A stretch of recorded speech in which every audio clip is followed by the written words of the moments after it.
Cheney. Going to go live with Liz Cheney. That's got to be an all-time low for the show there. And for those of you who seem to think the evidence would be different if Republican leader McCarthy had not withdrawn his nominees from this committee, let me ask you this. Do you really think Bill Barr is such a delicate flower that he would wilt under cross-examination? Folks, that is the highlight from the January 6th committee's 8th hearing, which we live streamed last night. Folks, we're going to spend a little bit of time on the show today bringing you up to speed on what happened.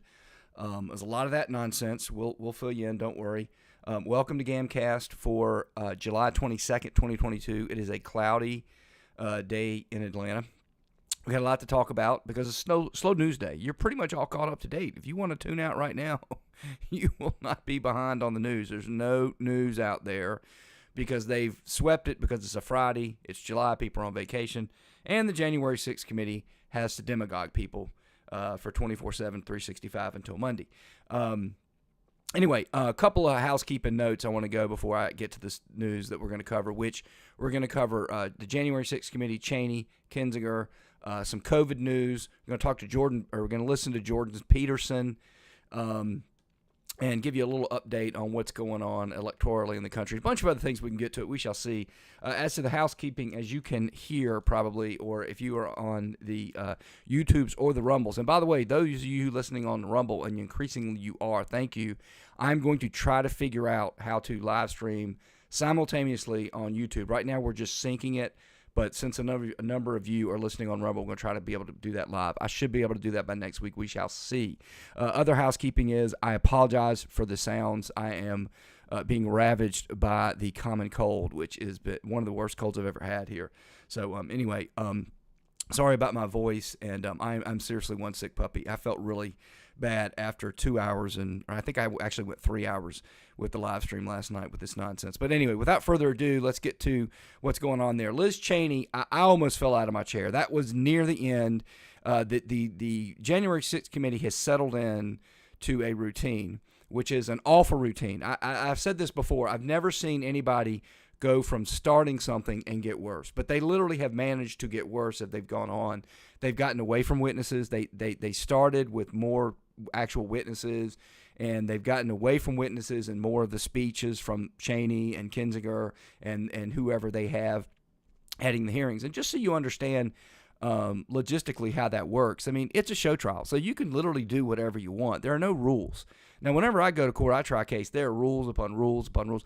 A lot of people will say they're litigators or they're trial lawyers. Don't believe it. I mean, the number of people out there that can start a trial, I'm talking from preliminary hearing to swearing a jury to opening statement to examining witnesses to closing statement to jury to all that, are rare. There are very few of us out there, and we are born, we're not made. You know, when I go to court and people ask me, well, how do you get up and do that opening, or how did you do that closing, or why is it you feel so comfortable?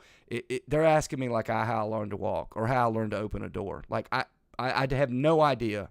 Don't remember. I've just always been able to do it. And, you know, that's the way it is. And so people like Liz Cheney, she has no clue what she's doing. She's not a natural. You can tell by the way she approaches it. But you would think that if they were out there and believe me, folks, they're wasting, I don't know how many millions of dollars of our taxpayer money. They got consultant upon consultant upon consultant. But as we talk about all the time, they never listen to anybody that disagrees with them. And we're going to get into a little bit of the reaction, which ought to be horrific. Today, you ought to turn on your TV, and the media should uniformly be telling you that this is Stalin-esque, that this is communist, that this Marxist, that this is a stain on our country, and they are not. They love it. This is great. And that's why she acts this way. Now, setting aside the nonsense that I'm going to break that down, but let me get back to the logistics. So the first few, Bennie would make his little opening spiel, which is, again, wasn't great, but whatever. Then Cheney, as the vice chair, she'd make her spiel. Then they'd have one person asking questions that night, and that person would then give their opening. Then each of those people at the end would give closings. Now, they do about 2 minutes. Cheney went on about 4 minutes, 5 minutes on her diatribe last night. But they typically do about 2 minutes apiece. So that meant that you had to listen to 6 to 8 minutes at the beginning and 6 to 8 minutes at the end. You've got 2 hours. Originally, Bennie was pretty good about keeping them to an hour and then a 10-minute break and then 50 more minutes, okay? So you have about 110 minutes of testimony, right? So you've eaten up about 15 to 20 of that with your opening and closing, right? Now, it was not good from the beginning. And again, folks, I'm not just talking out of turn here. I've live streamed all of these, and I can prove it. You can go to my YouTube channel, which now is coming up easier in the Google, and you can see all the live stream. Go back then. You'll hear me say, this is not a good idea. You can get away with it the first hearing. You need to get away from this. You need to get in, get out. People don't want to hear what you have to say, Bennie. They want to hear from the witnesses. They want to see the evidence. But instead, the committee has gone the exact opposite. So last night, you had Bennie make an opening. You had Cheney make an opening. And now they have 2 people questioning. They had Kinzinger and a Representative Laurier. So now now you're going 20 minutes of openings and closings, right? Which makes no sense. Of course, then you would think, all right, well, if you're sticking to 110 minutes, right, that leaves 90 minutes for actual testimony. No. You see, the committee doesn't understand what the heck it's doing. So they just extended the hearing. I think they went on for about 2 hours and 50 minutes or longer. And it's like, folks, we're dying here. We're done. I mean, you haven't really brought anything new. They did have some new stuff. I'm probably, when I'm feeling better, when I get over this cold, which I'm hoping will be tomorrow, I'm probably going to do a couple of shorts. The shorts up on the YouTube channel have been doing a lot better, and on Rumble as well. They've been doing a lot better. I'm talking 5-6 minute videos, and there was some new evidence that came out last night. I'm using the word evidence very, very liberally there.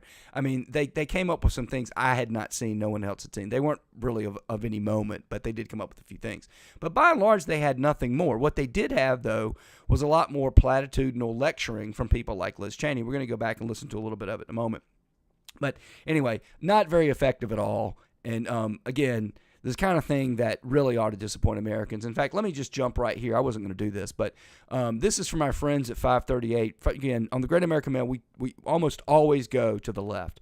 We go to their sources so there can be no disagreement as to what people are saying. We don't want people to think that we're giving them fake news. I mean, of course, everything from the left is fake news, but we go to their sources to disprove them. So this is the headline. 538 is Nate Silver's group. He started off at the Times. He's a mathematician. He's a genius. He was a bettor out there in Vegas and was doing really well. Got interested in politics because of the one, Barack Obama, and then started to get into politics. And originally his group was pretty good because he was very leftist, and as all leftists, their emotions, they can't keep their emotions in check and do rational analysis. So, the data analysis he did and the models he did were extremely good.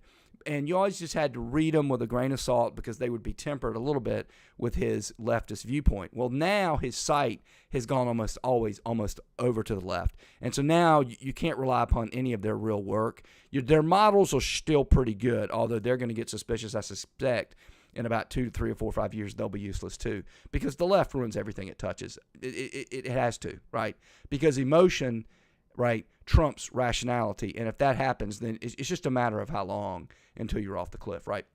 So if you're watching on the YouTube or the Rumble, what you're seeing right now, the January 6th committee's closing argument was about Trump's morality. Now, folks, if you had seen that headline, 20, 30 years ago, an American would have just rolled their eyes and laughed. Like, we don't do that here. That's not what we do. We don't put you on trial for your morality, right? Your morality is your business, right? In America, you have absolute right to be immoral. You do. You have the absolute right to say things that people don't like. You have the absolute right to own a firearm, right? Americans used to understand that, but folks, this isn't just something that this person thought and whispered to his wife or whatever. Kaylee Rogers is the person, or husband, or whatever they have. Who cares, right? This is something that they wrote and got past an editor, and somebody said, "Yeah, let's run that. That's great." Right? And again, I say this all the time. I mean, I don't want agreement. I want clarity. Just understand that a third or maybe more of your fellow Americans think that's great. Now, once you start thinking that I can put somebody on trial for their quote-unquote morality, then show me where the off-ramp is, folks. Show me how you have a country. Show me how you have anything other than mob rule. You can't, because you don't, right? And I'm not going to do what I would normally do. I would jump to Jordan Peterson at this point because he's going to make that point. All right, but let's get back to Liz Cheney. So she just said, and again, folks, this is what I talk about all the time. You need to know your history, right? And you need to be well-read to truly understand this stuff. So FAA wrote a book called Road to Serfdom. It is, if you want to understand politics, it needs to be in your top 10 list. You've got to read it. It's a very short book. You can read it. In fact, you can get it online. I'm pretty sure if you put Road to Serfdom PDF into the Google, it's been published in the Google, so you can just read the thing if you want for free. But he makes the point that when you get into these issues, these leftist governments where people have a lot of power, good people will not be attracted to that. People like Liz Cheney will. The other point he makes is that when you have this, there's no rule of law, but you have the rule of man, so we get 50% and we get to do whatever the heck we want, then they'll start doing all kinds of crazy things, right, that had never been tried before. So Liz Cheney, right, for those of you who suggest that this committee isn't completely legitimate because we're operating in secrecy. She doesn't say this is what she means, but we're operating in secrecy, and there's no cross-examination, and there's nobody from the minority party, and all these other boundaries that we've just obliterated. For those of you who think we're not just as superior as the judicial system that has operated in Western civilization for millennia, for thousands of years, going back to Roman law, for Christ's sakes, the Romans would look at this and go, this is barbaric. Yes, it is barbaric, right? Those of you who say that, well, I'm Liz Cheney, and do you think Bill Barr would have wilted under cross-examination? That's their argument? Well, listen, lady, first and foremost, that's not the whole point of having an adversarial proceeding where you have minority representation and you have representation on both sides. There's lots of evidence I would want to introduce to let people see both sides. There's lots of things that I would like to bring up about Bill Barr, right, that are germane to the issue. And quite candidly, I hate to tell you this, Liz Cheney, and this is why it's all platitudinal nonsense. That's why they never want to hear from anybody else. You put me on that committee, you give me one night, I'll destroy every single solitary witness they have. Oh, you know what? None of you don't even need somebody as talented as me. You can get the average C-plus half-baked trial lawyer, because most of these witnesses, and again, if you go to my live stream, most of them have impeached themselves. They had two witnesses last night. One was named Patterson, I think, and the other one Matthews. Pattinger, I may be off. It doesn't matter. Folks, this cold is really bad. I probably shouldn't even be doing this. But look, it doesn't matter. They had a male that worked in Trump. I think it was Pottinger, something like that. And then Matthews, definitely Matthews, a female. Well, the guy, basically both of them right up to January 6th, they resigned. So, of course, they got who they want here. They've deposed them. They know what they're going to say. That's what a show trial is. They're not going to be cross-examined, so you bring them before the crowd. Well, the problem was, as the hearing went on and they kept coming back to them, not enough. They should have let the witnesses talk more. But it became clear that Miss Matthews had a case of the Cassidy Hutchinsons, right? She had a case of the Hirschmans. Right? She kept going on and on and on about how this was all based on a big lie and this is un-American and I can't, lady, ixnay on the hyperbole, just don't go too far. Make your point. Lead the jury up to the water like a horse. It'll drink. You don't need to shove the dang horse into the water like she did. And she impeached herself. Clearly, she's got an axe to grind with the way Trump conducted himself up after the election, especially on January 6th. Now, folks, that's what's called cross-examination or impeachment. Normally, unless you're a buffoon like Liz Cheney and Adam Kinzinger, you're not dumb enough to let the witness impeach themselves, right? You explain to them, don't do that, and you explain to them kind of, temper that down a little bit here. We want you to see him, because what they keep claiming, another thing is, all these people are Republicans. As if Republicans don't fight like a bunch of pack of dogs, first and foremost. I mean, see, again, they don't understand it because we say it all the time. We don't see things as they are. We see things as we are. Well, Democrats like Cheney and Kinzinger and the rest of the committee, there's no dissent, right? As soon as somebody dissents, they're booted from the party, right? You think, how welcome is Tulsi Gabbard and Joe Manchin right now in the Democrat Party? Name for me one other person that's remotely ever speaks out. Okay, I forget the name, Sinema from Arizona. Name me another one. I'll wait. You want me to sit here and talk about how many Republicans, right, fly the coop routinely, commonly, right? That's why Reagan called it a big tent in the 80s and 70s, right? That's what he meant. But anyway, so Liz Cheney, again, she's right. I'm sorry, folks. I regret. I think I'm 10 minutes in, 14 minutes in. I withdraw everything I've said. Liz Cheney's right. We should just start having show trials. I don't even know why we're bothering with this whole adversarial position and letting people have defense lawyers, right, and having juries and having the judge and the prosecutor not be the same person. I think Liz Cheney is right. Let's listen to a little bit more of what Liz Cheney thinks America ought to be. Take a listen. Pat Cipollone, Eric Hirschman, Jeff Rosen, Richard Donahue, of course they aren't. None of our witnesses are. At one point in 2016, when he was first running for office, Donald Trump said this: "I could stand in the middle of Fifth Avenue and shoot somebody, and I wouldn't lose any voters." All right, folks, I can't take it anymore. But real quickly, again, and this is what the left, I forget, there was a saying back when he was running in 2016 that his supporters take Trump seriously but not literally, and his opponents do the opposite. Well, there's a couple problems with what Liz said there. I remember hearing Trump say that very thing. Again, it's why it's good to have somebody who has some history and has been following this stuff very closely. And, of course, I chuckled, and I knew what he meant. What he meant was, a lot of these people are really passionate about me, and I can't do anything to dissuade them. Now, I didn't like that he said it, but, it happens to be true. How many people have dropped off of Joe Biden there? How many people no longer support Nancy Pelosi out there? Yeah, Liz, you're making a lot of really good points there. So anyway, folks, again, we go to the left. So here is MSNBC. This is a man named Hayes Brown. I could have shown you a trillion examples, but this will do. The dumbest argument against the January 6th committee rebutted. This is by a black gentleman, and again, I only tell you that because it's relevant because of the way they've set up the world, not me, who writes for MSNBC. Now, this is a cornerstone of where we are right now in our civilization, right? Well, lack of civilization, but you get my point. It's not just a disagreement here. So January 6th committee has come up with a Stalinist communist show trial. It's unprecedented in American history. This is fact, undisputed fact, all right? And this gentleman thinks that, Liz Cheney rebutted any problem we have with this committee. Now, here's why this is important, and I tell you this all the time.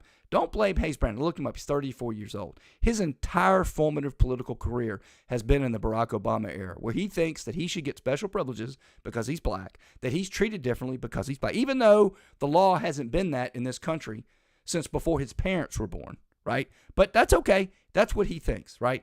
And when he hears an argument against what he believes, it's not just wrong. It's not something that you should consider and then ultimately go, you know what? I've considered both, but, I think that Liz Cheney's right. No. It's rebutted, and it's dumb. It's ridiculous. This whole idea that we've held dear in Western civilization for thousands of years and in this country for hundreds of years, we were just a bunch of rubes. I don't know why we thought this. One of the most frequent complaints from Trump world.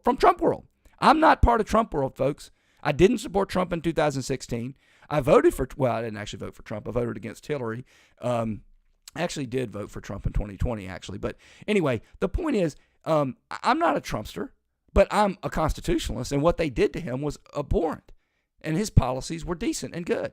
But I was never a Trump fan. I was a Rand Paul guy, right? Anyway, so it's not Trump world. I hate to break it to you, but it's the entire Western civilization, right? And the House Republican Conference is that there's no cross-examination of January 6th committee witnesses. Now, folks, you could have taken me at 10 years old, believe me, and people that know me would have known me for that long would concur. And I would have looked at you askance when you said that. Like, I don't need to hear anymore. You have a trial and there's no cross-examination? Why, you're not having a trial at all. And anybody would know that. Again, I say it all the time. They debunk themselves within a page, a paragraph, a sentence. He just did it within a sentence. But anyway, this would be different if there were real Republicans alongside Representatives Cheney and Kinzinger, as they claim. Yeah, let me see if we can debunk that one. Why did Nancy Pelosi nix two of the people that McCarthy selected to be on the committee? I wonder if because she thought the committee would operate differently if those two people were on it. So she took the unprecedented step in American history to deny the minority party the representative that they wanted, right? But you know what? I don't know what I'm thinking. She didn't do it because she thought it would be different. She thought it'd be just the same, but I don't know, she's having a bad day, and I don't know why she did it. She just random things she did. Okay. Well, Cheney had a perfect response to those grumbles. Oh, this is a perfect response, not just a response. Okay. And for those who would seem to think the evidence would be different if Republican leader McCarthy had not withdrawn his nominees from this committee, again, folks, you'll get nothing and like it. Right? It's not our fault that we told him he couldn't put who he wanted on. He withdrew him. That was the problem, you see. Let me ask you this. Do you really think Bill Barr is such a delicate flower that he would wilt under cross-examination. Folks, I've cross-examined more people than I can count. And let me tell you something. Delicate flower or not, cross-examination, if it's done right, it's uncontrovertible. There's nothing you can do. Barr can't help but admit under cross-examination that he was angry with the way Trump was conducting himself after the election. He can't. He can't get away from the fact that he went to the media and said, we haven't found any evidence of widespread fraud. Mr. Barr, you really didn't look, right? He can't avoid that. It is what it is, right? Anyway, Pat Cipollone, yada, yada, yada. None of these witnesses are. It's completely irrelevant. So again, it's not even a response to our grumbles. You see, our grumbles are that they've just changed the entire system when we do it. Stop with your grumbling. Here's the perfect response. There's no response at all. If anything, let's see what he has to say here, because he's got one more paragraph, folks. If anything, cross-examination likely would show those witnesses sticking by their guns, even in the face of whatever wild non sequiturs or conspiracy theories or whataboutism was thrown their way. But this way was definitely better. Okay. Well, anyway, folks, there you have it. And again, the reason I want to make sure you understand this is, again, I don't want agreement, right? I want clarity. So many people in our country they're sitting around, they're at work right now while I'm speaking, and they're basically saying this back, and that's an argument to them. And it's complete buffoonery, right? But that's what our country's become. All right, folks, headline out there, Japan, which leads the world in mask wearing, and over 62% of the population is boosted. Boosted, mind you, not just vaccinated, 100% vaccinated. Just reported 195,161 new COVID cases. The highest single-day increase on record. Folks, I'm pretty sure the elites are doing a good job about this COVID stuff, so you needn't worry about that, folks, but keep that in mind. That's important, folks. Anyway, I'm not going to say anything more about that because the fascists out there will have me demonetized and come off the air and just about everything else. So, folks, somebody yesterday from the Plebe press service decided to ask Nancy Pelosi a difficult question. And I want you to, those of you that are listening, I think it'll come across on the audio, those of you on the Googles and the YouTubes and the Rumbles will see it in person. Now, I want you to listen to her response. And I want you to just seriously listen and look. And we'll come back and talk about it.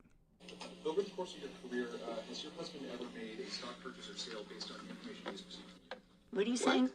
Over the course of your career, has your husband ever made a stock purchase or sale based on information he received from you? No, absolutely not. No, absolutely not. I mean, what a ridiculous question. What a ridiculous question. The reason the COVID headline and the Pelosi question are relevant is that, folks, when you create an environment where you get to have a show trial and you get to just dismiss things like the adversarial proceeding and the rule of law and the rules of evidence and cross-examination and representation of the minority party, when you get to wave those away like a gay French king, let me tell you something, folks. That's when the leaders feel very confident at forcing vaccines, quote unquote, whatever they are, I don't know what they are, that you're going to buy and you're going to get them and you're going to like it. And even though the disease continues to go on unabated, in fact, arguably worse than it was before, and we're going to trade stocks. That's how you get there, folks. And they are related, believe me. It is related that the January 6th committee not only being shut down, by the way, here's some more news from the committee. They're taking August off to, quote unquote, investigate, right? I mean, folks, what happened, sorry, happened over a year and a half ago, and they're still investigating it. Give me a break. But they're going to come back and have more hearings in September, which tells you they're either getting the ratings they need, the donations they need, or they just want to keep demagoguing. I don't know. Anyway, this is our energy secretary. Here's what she had to say recently. Right now, we are witnessing the beginning of one of the most significant events in human history, the clean energy transition. It is long overdue, and it can't progress fast enough. Yeah, so you'll go green, and it can't go fast enough. And again, what we talked about is it is this environment that permits these people to do these things. The January 6th committee is all designed to distract you. Meanwhile, you'll get this vaccine, and we'll make our friends who are going to pay us billions of dollars of campaign money and help us increase our power, right? And I'll do stocks on the side individually, right? And I'm going to enrich my green buddies. That's how they get away with it. If the media had to spend time every day actually doing work on things that mattered, and politicians got held like, wait a minute, you told us that we need to spend all this money on this vaccine, yet COVID is just as bad now as it was before all this happened. What in the world, Nancy, how in the world did your husband just happen to get it right time after time after time after time, right? Statistically speaking, right? Why are we going to this green energy when it takes fossil fuels to produce the very electricity that powers the vehicles? Why are you forcing me to buy a brand new vehicle when I already have two in my garage that have another 5 to 10 years of life on them, even if I do decide to go to an electric car? I mean, isn't it suspicious that you're making me dig into my pocket to buy a new suit when I already have a suit? Why do I need another suit? I've been going to court for this suit for the last 2, 3, 4, 5 years. I don't need a new one. What if you get forced to buy a new one, right? Wouldn't you want to know if maybe the suit manufacturer was giving me campaign contributions? I don't know. Anyway, let's listen to Jordan Peterson. Here's why he thinks we are where we are. And I'm going to take a little bit of, and again, folks, I hate to take on Jordan Peterson. I have a tremendous amount of respect for him. But I think he's missing the mark on this. He's right partially, but he's also wrong partially. Let's take a listen. How did we get to this point, Jordan? Oh, we can pretty much blame the universities. So, I mean, and I would say more particularly the faculties of education, who are corrupt beyond comprehension and have done a dismal and wretched job for 70 years. And so these ideas are promoted in universities in almost all the social sciences, I would say, and certainly in the humanities, and now increasingly in the sciences. And the fact that the ideas are attractive isn't that surprising, because similar ideas were attractive all across the world for the bulk of the 20th century. And, people all across the ex-Soviet bloc suffered dreadfully as a consequence of that. But we haven't suffered because of these ideas for a long time. And people have... So I believe Jordan Peterson is partially correct. So there's 2 points he makes there, and they're both good ones. One is academia, and he's right. I'll explain that a little bit. Well, I think he's correct about that, but there's one thing he's missing, and there's something that's in our lives, right? I'm going to tell you in about 3 minutes. There's something in our lives that is more ubiquitous in our lives than it has ever been, right? And we don't quite realize it, and it has an effect on us. So, but the second point he makes, I think, is a really good one. Folks, the reason that leftism, communism, socialism, whatever you want to call it, statism, fascism, whatever you want to call it, they're all left-wing. A lot of people will try to tell you that Hitler was right-wing or hard-right or whatever. Nonsense. You can't. If right-wing means rule of law, constitutional government, right, which is what we're talking about here, okay? Don't try to tell me what right means. If right means you're religious, then, that's not a governing philosophy, religion. It's not. But if you can't have communism, socialism, fascism, any isms, you can't have Nazi, can't have any of those unless you have governmental power, right? And unless you have a breakdown of the rule of law, right? So by definition, they are left-wing. They have to be. Now, folks, I understand the argument that leftists make, right? In other words, it's a lot like the old term benevolent dictator. Well, the founders would have told you, like, that power corrupts. Absolute power corrupts absolutely. Their point was, sure, maybe benevolent dictator would be a nice thing. We prefer individual autonomy and government of the people, by the people, for the people. But you know what? I would concede that, except for our system, which is the best, the next best would be maybe a benevolent dictator. Maybe. But the problem is you're never going to get a benevolent dictator. That was what they said. Like, first and foremost, it's second to ours. We prefer the best, right? If you're a golfer and you want to know what the best grass on the greens are, let me give you an idea. You don't even need to be a golfer. You'd be like, let me go over to the Augusta Golf Club and see what they have. That's the best. If I want to know what the best sports car in the world is, I'll check and see what James Bond's driving. Now, I may not be able to afford it. They won't even give it to me. I'm sure it's classified.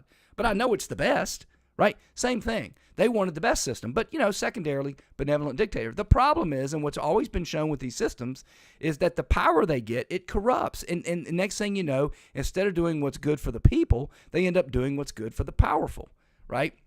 But Jordan Peterson makes an excellent point, right? These people that came up with these leftist philosophies, they had a lot of success in the 1900s, right? Russia, Germany, Italy, Spain, you could go on, right? All across China, they're very attractive to a lot of people. And when you have a society like ours, right, that is rich, fat, and lazy, and never has to face the consequences of anything, and we're probably still a ways away from the consequences, right? Then you never have to cross them. Anyway, here's what Jordan Peterson is missing. He's right about the professors, because they're training 20-25% of our population to believe in Marxism. And folks, that's why we keep bringing up these polls all the time, and I show you what these young people think. I mean, these people, literally, they come out of there, and they're not just like favor the New Deal. It's one thing to be a New Dealer. A New Dealer still believed in the Constitution. When Roosevelt tried to pack the court, when the Four Horsemen were striking down the New Deal, I mean, the Democrats, right, the head of the Democrat committee in Congress laughed at him and said, I'm not even going to bring that up for a vote. We're not doing that. They were constitutionalists. They believed in a different type of constitution, but they weren't as far left as these people are today. They weren't communists. They weren't Marxists. These people are Marxists. And so he's right. The other big thing is they're training these people. That Hayes, what's his name? Here it is.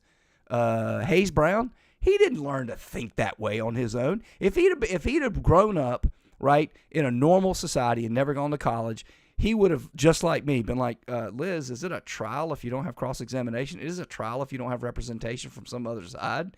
He would have known that. You have to go to college to be dumb enough to miss that. But anyway, so they are training the elites, and that's the problem. You have elites now that have been dumbified, so that you have people in corporations now going, wait a minute, I got to cancel Dave Chappelle out there in Minnesota that would have made me a lot of money, and he's not harming anybody because what? Yeah, it's called a mob, people. Anyway, so Bannon trial has rested. I understand this morning they were going to have motions to dismiss discussions. The judge has said he's going to take it under advisement. Will issue after the jury rules. That is very common, folks, and the reason for that is if the jury says not guilty, then I don't need your motion's moot, which means it doesn't matter which way I decide it. The jury's already decided. You can't appeal a not guilty. You can appeal a guilty. You can't appeal a not guilty. Now, again, Liz Cheney, they're going to try to change that because they don't like our system, but whatever. Anyway, so we'll see what he does. I think there are very, very powerful arguments for dismissal, in addition to the ones that I've talked about on this show. And for those of you on the YouTube, I did a single-issue podcast on this particular issue. But listen to this little write-up from Bannon. I think another reason potentially to dismiss this case or grant Bannon-directed verdict, as the case may be. Representative Bennie Thompson, chair of the House Select Committee, tested positive for COVID-19. In a statement, Thompson said he was following CDC guidelines for isolation. The diagnosis comes just 2 days ahead of a scheduled televised primetime hearing for the January 6th committee. He encouraged all Americans to get vaccinated. Hey folks, guess you heard. This morning I tested positive for COVID. Sorry, folks. I don't know why it's doing that. This software sometimes does that. All right, continue this. I think you've gotten it all so far. Basically, Thompson has tested positive for COVID the exact day that Bannon's trial was set to go, and 2 days before he was set to chair the last night's January 6th hearing. Anyway, you're all up to date. Now we're looking at Biden announcing something. Double vaccinated, double boosted. What are the odds This is Steve Bannon named Bennie Thompson is vaxxed, boosted, and double boosted, following Dr. Fauci's recommendations, that on the very day this trial starts, he comes up with COVID? I'd have to laugh at that. He comes up with COVID. What are the odds of that? It is 1 billion to 1. Why is Bennie Thompson not here defending his committee to show? Now, folks, I concur with Mr. Bannon there. I've been doing a lot of looking. I may do another video on it, single topic, and put up on the YouTube and Rumble. Interestingly, I hadn't thought about this when I did the analysis for y'all and then the single issue. But while it is clearly relevant as to what Bannon thought was the intention of the dates that were picked just randomly, it's also relevant what the person serving the subpoena thought. And so I thought that was a very good point, that he should have been able to call Thompson under oath to testify, oh yeah, I signed that and that's not a stamp, I actually did it. or whoever did it, and understand what their intention was. And I think it was a mistake for the judge not to allow that happen, and I'm sure they've brought that up in the motion to dismiss. And I can tell you right now, having seen what I've seen of the Bannon trial and been a practicing lawyer for 25 years now, I certainly would grant that motion. And again, just to back up on this, it's heartbreaking to me that the committee picks random dates and he comes in, he alleges misunderstanding, and in the history of 40, 50 years, people have worked it out, and all of a sudden they're now taking the unique position now. No, dates mean what they mean, and I'm not going to show up and explain what I thought. And, you need to go to jail for 30 days and pay a minimum, by the way. That's just the minimum. That doesn't make any sense. Any American would want to see, whether you agree or disagree with Bannon, I don't care if it's Lois Lerner, I don't care if it's Eric Holder. And again, I said this when I covered the issue before, I would have liked to have seen another letter going, look, perhaps you're operating under a misunderstanding. Let me be clear. This date, the second date, I would do a second one. He hasn't waived anything. Just issue a second subpoena and go, you know what? I really mean it this time. I've picked the date of October 28th. And if you are not here on October 28th, your butt's not in that chair with your documents, I'm referring you to the Department of Justice, right? If you have any questions, call me. Otherwise, I expect to see you. Do that. And if he doesn't show up, maybe we have a different conversation. But we're not that type of country anymore. So last night, the January 6th committee, as per usual, played Trump at the ellipse. And folks, there was a time when you couldn't find this type of stuff. I tried to find it, and I've told you this on the show, those who've been listening for a long time. This was what Trump had to say at the end of his speech on the ellipse. Take a listen. I know that everyone here will soon be marching over to the Capitol building to peacefully and patriotically make your voices heard today. All right, folks, he said peacefully and patriotically. Now, why does a January 6th committee, how petty do you have to be, A? But set aside pettiness. Why would you cut that off? Again, well, you would cut that off so that people would not see it, so they wouldn't know it. Or that people that did know it once upon a time wouldn't be reminded of it. Okay, we're not imbeciles. We know why they're doing it, right? But again, folks, that's what cross-examination is. That gets played by they don't have any minority representation, but if minority representation were there last night at the committee, I would have said, I'm going to play a short clip and then ask the witness about this and that. And of course, the witness would say, he didn't really mean that, yada, yada, yada. They have not yet, nor really ever come close to it. And I keep saying this, I keep ending this. They've never explained two things, and they've got two huge problems. One, they've never explained how the violence, if it had succeeded, would have kept Trump in power, because it wouldn't. So they didn't explain that, but they don't have to explain anything. Number two, they've never explained how Trump had this elaborate plan. They're talking about fake electors and all this stuff, and Fulton County is now looking to look into the fake electors and all that. So they know about the fake electors. Why do you go to the trouble to have fake electors only to have a mob storm the Capitol and then put the kibosh on your whole challenge to the election? They don't have an explanation for that. They don't even try. Anyway, I'm going to leave you with Adam Kinzinger, and I wrote down on my notes, we're going to start at the 138 point. And folks, this was his closing, and I want you to listen to this. And I want you to think, is this the type of person that you think should be given power under any system? I'm not just talking about being in Congress. I'm not just talking about President of the United States. I'm not talking about senator and congressperson. I'm not talking about support your local sheriff. I'm not talking about school board. I'm talking about dog catcher. Take a listen. Oh, come on, don't do this to me. Don't do that. They want us to see an ad, I think. Let's see. Boom. All right. Whatever you think about the outcome of the election, we as Americans must all agree on this. Donald Trump's conduct on January 6th was a supreme violation of his oath of office and a complete dereliction of his duty to our nation. It is a stain on our history.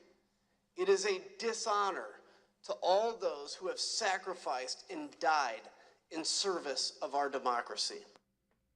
Now, folks, what Trump did and what they showed last night is, for a couple of hours, he refused to make videos people wanted him to make. That's it.